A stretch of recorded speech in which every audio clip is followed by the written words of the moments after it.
The largest earthquake on record rattles the nation. What is the cause and what can be done to minimize future damage?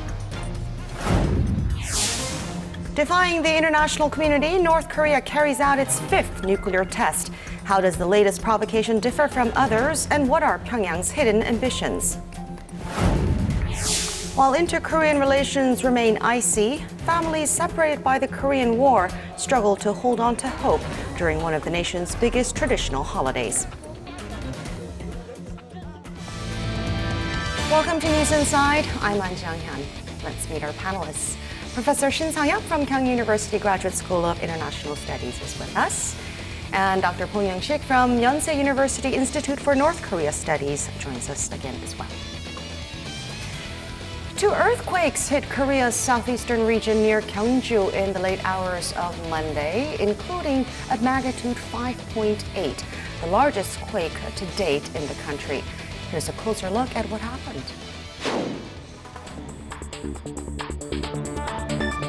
오늘 남한에서 제일 큰 규모의 지진이 발생을 했습니다. 규모는 5.8로서 되고요. The first quake hit an area near Gyeongju in Gyeongsangbuk-do province, southeast of the country around 7:44 p.m. with a magnitude 5.1. At 8:32, a magnitude 5.8 tremor hit the area once again. Tremors from the two earthquakes were felt nationwide. CCTV footage near the epicenter showed buildings shaking and people rushing to safety. The latest earthquake is said to be the strongest to date since records were kept in 1978 by the Korea Meteorological Administration. But what added to people's concerns was the fact that the earthquakes occurred near the country's nuclear power plants. No damage so far has been reported to the facilities. What has now become clear is that Korea, once considered safe from major earthquakes, is also exposed to these risks, adding to people's concerns. So these two earthquakes happened about 40 minutes apart from each other. Did you feel any of it? Yes, I felt. I thought it was not that much serious, but I was a little bit surprised when I got the phone from my wife, and then she was really surprised, and then she told me that she felt twice, and then it was quite serious. And Dr. Bong, did you feel it? I didn't really feel the earthquake. I was in the living room watching TV, but I did receive a call from my friend who live close to Gyeongju, the source of the earthquake, and he said that everybody was out of their residence and they're just very scared, and the phones were not working at the time. Now, earthquakes have never really been a problem in Korea, but earthquakes of this magnitude might make people start to worry. I think so. 1978, we started to monitor the earthquake. Well, as you mentioned already, this one is the largest one in scale, definitely. And then when the magnitude reached to higher than 6.5, it could be very serious. Particularly can be a direct threat to the nuclear power plants. We know the one case happening in Japan several years ago. And to make matters worse for us, I mean, our buildings, particularly old buildings, are not sustainable to earthquake. So from now on, I think the government should have to prepare some measures to minimize any possible damages caused by the earthquake. Right. Well, the earthquakes were centered near the city of Gyeongju, down in the nation's southeast, but tremors were felt nationwide. The extent of it is said to be rather unusual. We'll talk to an expert about why. 지진이 발생하는 원인은 그 지진 발생지 지하에 있는 단층대에 쌓여 있는 응력들이 해소되는 과정에서 단층이 움직임에 따라서 지진이 발생하게 되는 것입니다. 이번 규모 5.8 지진 경우도 양산 단층 또는 그 주변에 있는 다른 단층대에서 단층이 움직이는 과정에서 지진이 발생한 것으로 분석되고 있습니다. 한국 국내는 유라시아판 내부에 있고 지진대나 화산대에 속해 있지 않기 때문에 어느 정도 주기적으로 매년 현재는 47회 정도 규모 2.0 이상의 지진들이 발생하고 있습니다. 보통 규모 5.0 이상 지진은 한 6년에 한 번꼴로 이제 발생하고 있는데 이거는 어제 2차례 연달아서 이제 발생하였습니다. 약간 뭐 특이한 걸 할 수 있겠지만은 이 정도 규모 5.0대 지진은 국내 뭐 한반도 어디서도 충분히 발생할 가능성이 있습니다. Our neighbor Japan is no stranger to earthquakes. They've suffered from many, and so they have a set of contingency plans in place. Should we start to devise our own contingency plans as well? Definitely, as Professor Shin mentioned, then we have a mix of the old buildings, which was constructed with the materials that are not really specially designed to deal with major earthquakes, and we have new buildings. And unlike most of the buildings in Japan, Korean buildings use a heavy amount of the concrete and steels. So it is the best option for the residents to just get out of the building immediately once they feel tremor, because it is very dangerous to try to hide under the table inside the building. And one thing that we need to pay attention to is that our so far the knowledge about forecasting the earthquake, the location and timing, seems to be deviated from the previous pattern. You mentioned the previous case of the 2012, the Fukushima earthquake, but Fukushima was not one of the primary candidate locus for the earthquake to take place in Japan. It's usually a southwestern area of Japan, like Kobe. But Japanese people, especially the seismic scientists, were shocked because at that time the earthquake, major one, took place the northeastern part of the mainland Japan. And Korea has been known, regarded as one of the safest places from the earthquake, but we have major earthquake 5.1 and 5.9. So our common sense and scientific knowledge about predicting and preparing for earthquake seems to be reconsidered. Well, hopefully we can come up with a desirable set of contingency plans for future earthquakes if they do happen. In the meantime, North Korea shocked the international community once again last week, conducting its 5th and largest nuclear test to date. This came just 8 months after its previous test. Here are some points worth noting about the latest one. North Korea carried out its 5th nuclear test on September 9th. Compared to the previous 4 tests, the most recent is said to be different in a number of ways, drawing attention from observers worldwide.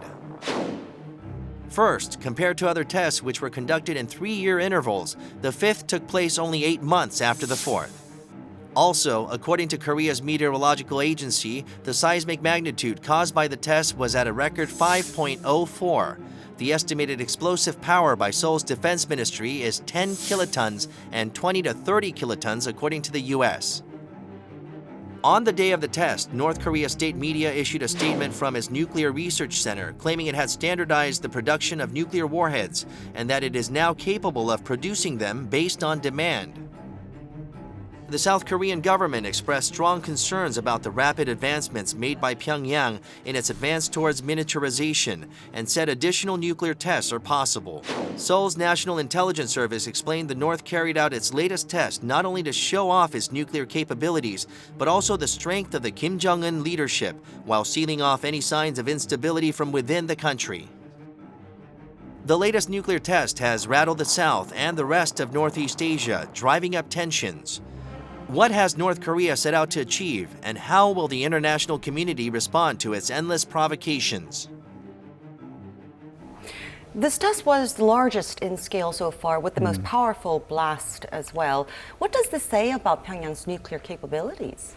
When you look at this nuclear tests, it was the powerful as much as the TNT 10 kilowatt power. So it's very powerful. And then the Land Institute in USA calculate the number of victims when the 10 kiloton power nuclear bombs exploded in Seoul. According to this calculation, the total number of the victims can be a minimum 125,000 huge. Maybe it's a little bit outdated data, so we cannot sure. I mean exactly how big the victims we will have from the North Korean nuclear missile attack, but it must be disastrous definitely. And the one thing which I want to underline on the top of this possible number of victims, in fact, I mean, they have the various missiles like Nodong and Musudan, so they can attack any targets in not only in Korean Peninsula but also in Japan, or in case of the Musudan missile, if they equip the nuclear head on the Musudan missiles, definitely they can hit even the strategic the targets in Guam. Right. So it means what for us? Well, actually, North Korean nuclear programs can be a direct threats not only for Korea but also the global community. So it's very meaningful, and then we have to work together to deal with this case. I mean, with the other countries. Dr. Bong, you had mentioned the possibility of another provocation taking place on September 9th in time for North Korea's Foundation Day. So I owe Your foresight the was- audiences an apology. There's a Korean saying that the word may plant a seed or something, but North Korea has an impeccable sense of timing to spoil somebody else's festive mood, and it happened to be the 68th anniversary of the National Foundation Day, September 9th, and it detonated the 5th nuclear test at 9 a.m. South Korean time, and 9:30 a.m. in North Korean time. So there is a intention to send a political message that North Korea is going to be the great nation equipped with nuclear and missile capability. Another consideration was that China would not severely punish North Korea if it would conduct another nuclear test because of the feud between China and South Korea for the deployment of the THAAD. And the most important motivation for Kim Jong-un regime is that it would not stop or slow in pursuit of achieving the status as a nuclear weapon state. As you mentioned, that not only just able to target South Korea with nuclear equipped missiles, but also Japan and the United States, so that in case there's another war taking place on the Korean Peninsula, then force augmentation with the U.S. forces and will not take place. One defector testified that when North Korean leaders were observing the first Gulf War in 1990-1991, they agreed that if they were going to engage in an all-out war with U.S. forces in South Korea and South Korean military, then the first thing they had to ensure was to prevent force augmentation, additional forces joining the U.S. forces already stationed in South Korea. Right. And Kim Jong-un seems to be on the rush. Think about it. In January, it conducted the fourth test, and in February, it launched the Eunha, missile, satellite, and the Musudan with a high arc. And in July, it tested the SLBM missile and a Scud-ER. And September, it conducted the fifth nuclear Right. test. This is such a busy schedule. I'm almost out of breath, listing all the provocation North Korea has made in the first part of 2016. And it looks like Kim Jong-un keeps pushing his people for Keeps more pushing. tests. So basically, Kim Jong-un is putting all the eggs in one basket. That once we acquire the nuclear capability, like India, Pakistan, China did, Right. then nobody in this world would dare to challenge us or to even consider regime change. So it's a big gamble. So the ultimate goal, which is to succeed in miniaturizing the nuclear warhead, to be equipped on the various kind of the missiles, and make it light, less than 1 kiloton, make it resistant to heat when it comes back to the atmosphere. then North Korea will not slow down or stop. Now, the test came right on the heels of the G20 and on the day that leaders at the East Asia Summit adopted a statement urging North Korea to give up its nuclear program. And some believe that China was kept in the dark the whole time. Must be. It must be very embarrassing for Chinese government, because that as you mentioned, they hosted the G20 summit, and that it was like good events for the Chinese government. But Yeah, they were celebrating a job well done. Yes, but because of North Korean nuclear test, definitely the situation changed dramatically. And then also, as Dr. Bong mentioned, North Korea, China has been against the deployment of THAAD on the Korean Peninsula. Even at the summit meeting during the G20 summits, the Chinese President Xi Jinping made it clear their stance about the deployment of THAAD on the Korean Peninsula. But they lost their reasons why they are against the deployment of THAAD. So every situation created by the nuclear test by North Korean government, is not good for the Chinese government. So does that mean Seoul has a shot at improving its ties with China, which had been strained over the THAAD deployment decision? It seems like China is remaining in a kind of a holding pattern, judging from the way that the government responded to the nuclear test. Basically, the statement issued by the Chinese government repeated the same major points that it has reiterated every time North Korea engage in provocative action, that China opposes nuclear proliferation in Northeast Asia, and China asserts that solution should be made through diplomacy and dialogue, and China always supports the stability and peace on the Korean Peninsula. So nothing new was detected from this statement, and China also seems to be emphasizing the benefit of all the related parties going back to the six-party talks, probably on different conditions. So China has not really shown any signs that it has changed its attitude toward nuclear North Korea even after this fifth nuclear test. Can I add one thing? In fact, because of the nuclear test, this nuclear test, definitely a group of people, these people's opinion emerged as one of the alternatives. They pinpointed that the way through the diplomacy and negotiation do not work anymore, because since 1991, when North Korean nuclear crisis became one of the global issues, since that time on, over the last 20 years, the global community has focused on the way of negotiation and then peaceful diplomacy have been the main way of solving nuclear crisis. But many people insist that it ended in failure. So this time, we have to use the different way. So I think maybe there must be strong opinions against the six-party talks, returning to the six-party talks or any peaceful negotiations with the North Koreans. So I really concerned about that point, because that many people want to use the force in some sense to solve this issue. I'm really concerned about it. So is there anything we can do in terms of sanctions that could be more effective? Well, at this point, I wish I could offer the answer, but it seems like what has been proven is that sanction alone will not be enough. But will there be a better option? It requires collective wisdom.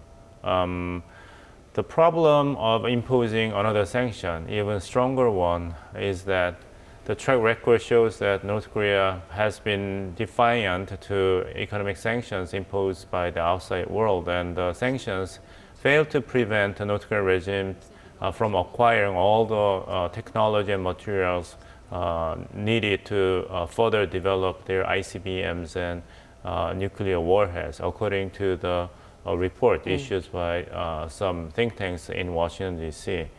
So if the purpose of sanction is to achieving two things, one, it incurs so much pain on the leadership that it gives up, it abandons the pursuit of WMDs and instead opt to get the benefits from the outside. It didn't happen. And second purpose was to cut off the supply of weapon materials, knowledge, and finance available and needed for manufacturing weapons. That didn't happen either. North Korea has been steadily progressing in developing ICBMs and nuclear warheads. And so far, the UN Security Council is contemplating on another economic sanctions on North Korea after the nuclear test. But it has been reported that the sanctions this time will be based upon the Article 41 of the UN Charter, which means that it will still rule out use of military options.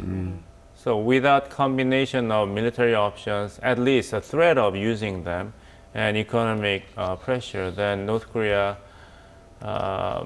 may not succumb to the pressure made by another sanction. Pyongyang's continuous nuclear provocations have stirred up debate within the South over whether Seoul should develop its own nuclear arsenal. A survey back in February after the North's fourth nuclear test showed that over 52% of the public supported South Korea's nuclear armament, while 41% said it should stay nuclear-free.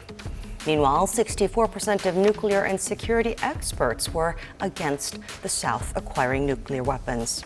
So Seoul has maintained that nuclear development is not an option, and as I've just said, experts also caution against pursuing this track. What would be their reasons? Well, it is the right reason. The reason why we have been pressuring North Korea to abandon nuclear weapons is based upon South Korea as members of the Non-Proliferation Treaty of 1968, that the world should be free from nuclear weapons. So if South Korea pursues its own nuclear weapons, it will be in clear violation of the principle it has been advocating. Right. Not only the Non-Proliferation Treaty, but we also have to scrap the 1992 Inter-Korean Denuclearization Declaration if we were to start our own nuclear program, right? If we suppose if we have our nuclear weapons, what kind of situation will happen? There must be some so-called domino effects, not only in the Asia but also in other the regions of the world. Japan, well, they won't have their own nuclear weapons, and then why not the third world countries? There must be some the widespread of the efforts to have the nuclear weapons. Then NPT system will be destroyed. I think the definitely denuclearization efforts should be empathized by the world leaders. Otherwise, we will not avoid the disaster. We have already experienced it to some degree during the World War II. And the problem is that United States providing reliable extended nuclear deterrence for its ally South Korea is not compatible with South Korea having its own nuclear weapons. Right.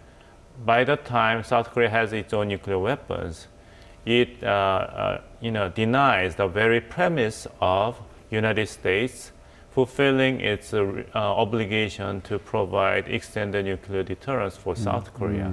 So South Korea has to choose whether it is going to rely on its own nuclear weapons or relying on extended deterrence provided by the United States.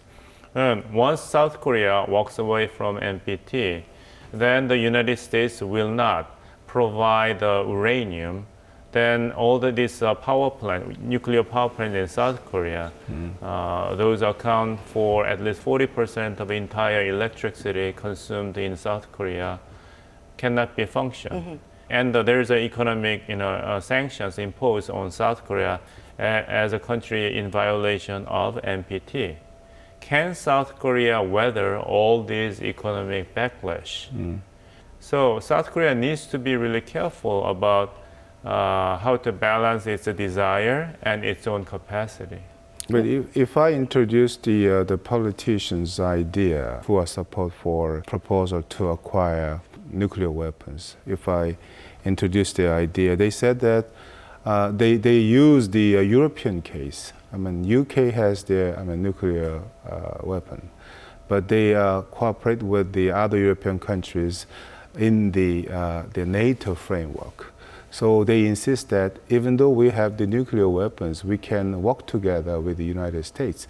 That means that we can have some advantages in the nuclear umbrella of the United States, and at the same time, by having our nuclear weapons, we can have more advantages in defending ourselves from the North Korean nuclear attack. This is their logic. I mean, Right. but I personally agree with Dr. Bong's opinion. I think that, practically speaking, I think, to have those kind of effects, we need to consider very, very,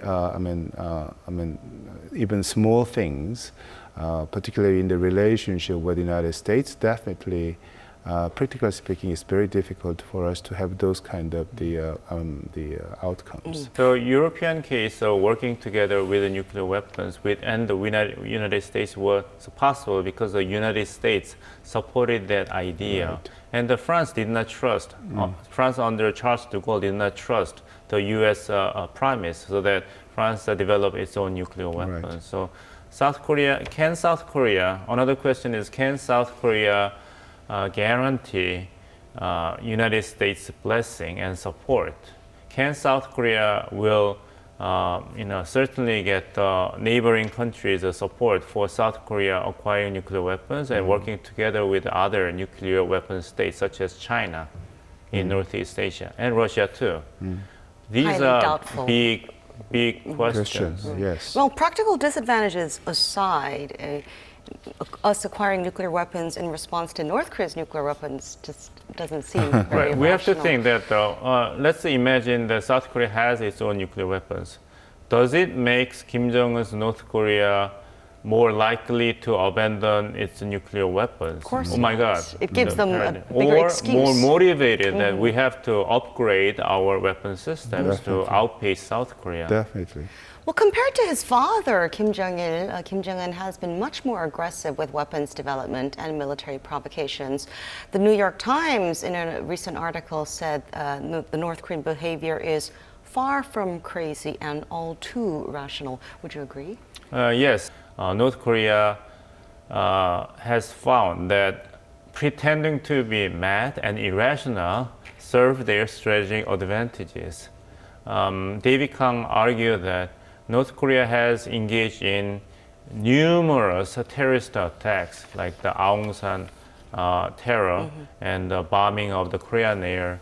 But North Korea stopped launching all-out war because, as a rational actor, it knows very well that it does not have any legitimate chance to win the war as long as there's a U.S. forces stationing in South Korea.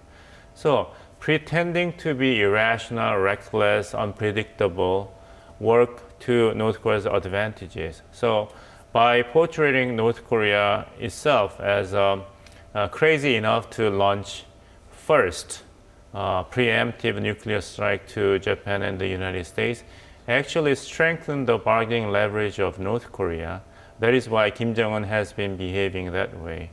I admit that Kim Jong-un has a very interesting personality, to say the least, hot-tempered and ruthless.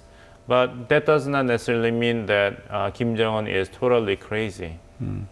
Some analysts say the only option left really is to pursue a path of dialogue. You mentioned the six-party framework won't work anymore. Can you think of it any other way? Well, at the moment, not really. But to maintain the dialogue channel with North Korea seems to be very important. I mean, we don't have to cut off the dialogue with North Korea. This is a very clear message. You know, if they abandon, the North Korea abandon the nuclear and missile programs, definitely they can have the economic benefits, huge economic benefits, which will be very important for the regime itself. I think through the channel, we have send this kind of messages to North Korea. Of course, they know already this message very well, but anyway, we have to make every effort. So which card will North Korea play next? And is the ultimate goal to build up its capacity to hit the U.S. mainland? The model that North Korea is pursuing to emulate seems to be a Pakistan model, succeeding in developing its own nuclear weapons in 1998. But look at Pakistan today. Possession of nuclear weapons will not solve the entire range of problems for Pakistan. So North Korea has to be realistic. Possession of nuclear weapons will give tons of benefits for North Korea, but its most central problem, being normal country, getting along well with other countries in pursuit of prosperity and national security, would require far more than just being a nuclear state. And North Korea cites the Libyan model, that once Libya abandons nuclear weapons, then it became vulnerable to outside influence. But there is an opposite model, Saddam Hussein's Iraq. The reason why Iraq war took place, not the only reason, but part of the reason was that because there was a concern in the international society, especially for the United States, that Iraq's nuclear capacity had to be stopped. So there are different models that North Korea needs to consider to have the best option. Well, amid Pyongyang's continued provocations and worsening inter-Korean relations, the frustration of families separated by the Korean War is growing.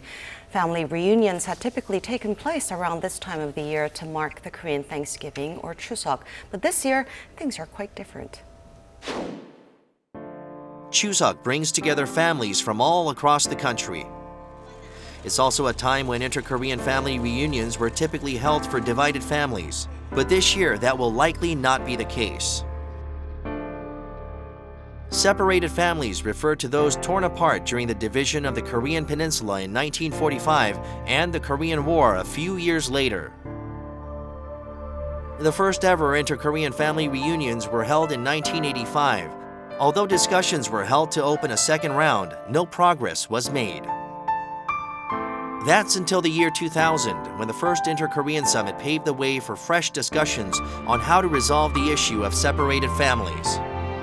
Until last year, some 20 family reunions were held with 7 video reunions as well. Through these gatherings, some 20,000 people have met with their loved ones, and over 50,000 have managed to confirm whether their family members are alive. But this is out of a total of roughly 130,000 registered family members just in the South.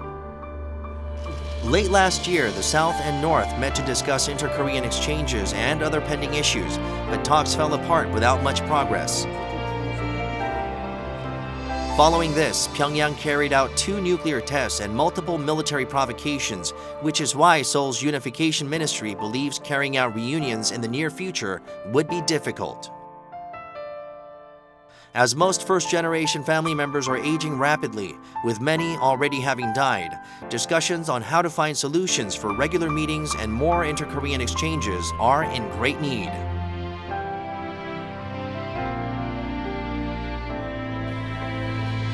Chuseok is a major family occasion in Korea. I understand that both of your parents' hometowns are in North Korea. How do they spend their holidays?